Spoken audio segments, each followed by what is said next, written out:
Here's a quick look at the Seiko skx007. No hand winding, no hacking. All you have to do to get it going is go like that. And she's up and running. So on the IWA Facebook group today, somebody had posted up, why is there so much appreciation or love for the Seiko SKX? And it's an interesting question. I mean, so many people have talked about it, and there's many different answers, but you got to understand it, in my opinion, dominates its area of where it belongs, around the $200, maybe even cheaper used, for what you get in the package. So I think there's maybe two main things. Its overall toughness and robust feeling and actual capabilities. It can take a beating. And just feel, I know it has this bracelet on it, but it has some nice heft to it. And the 7S movement is very reliable. It might not be super accurate, but it's going to run a long time. And it's going to give you, a decade or more of trouble-free timekeeping.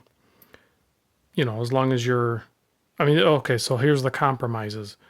Maybe accuracy or, I don't know what other compromises there would be. This one's gotten some scratches and beat up marks on it, but I've owned a few of these, and I haven't worn this one at all. I bought it used, and I threw this bracelet on there,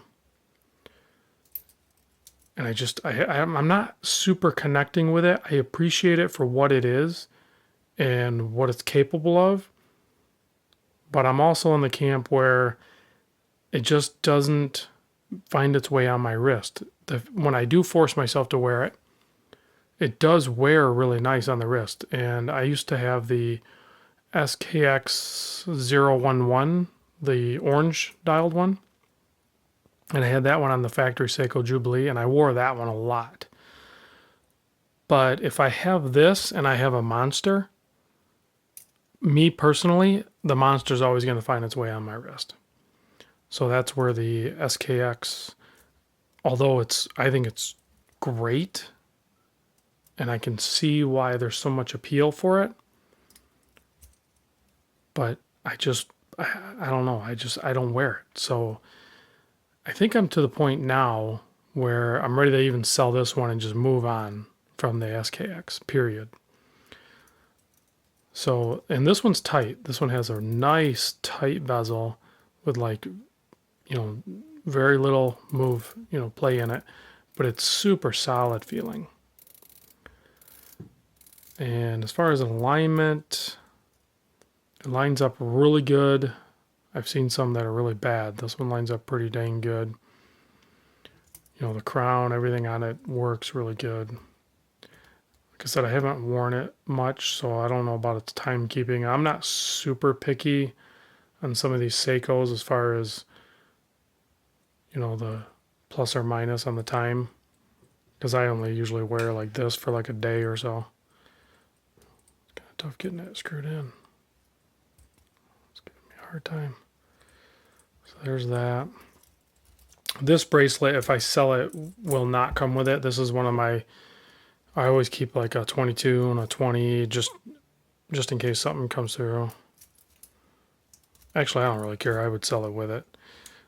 I don't think I would get much more for it though. This is a strap code, Super Oyster, so it has the screw links, but then it has a Seiko folded clasp with the dive extension on there instead of the strap code one. So I'm not going to go into a bunch of details on the SKX. There's tons of videos already out there on that. I just wanted to talk about my feelings on it. If you want to get into modding these, I think you can make some really great examples. I've seen some amazing stuff, even old stuff and current ones. Just endless possibilities and parts, and they're cheap and easy to modify. So I think I'm going to put this one up for sale though, because I'm not going to do anything with it, and I'm trying to just remove watches at this point. I don't need all these watches. So anyway, there's Random Rob's SKX video.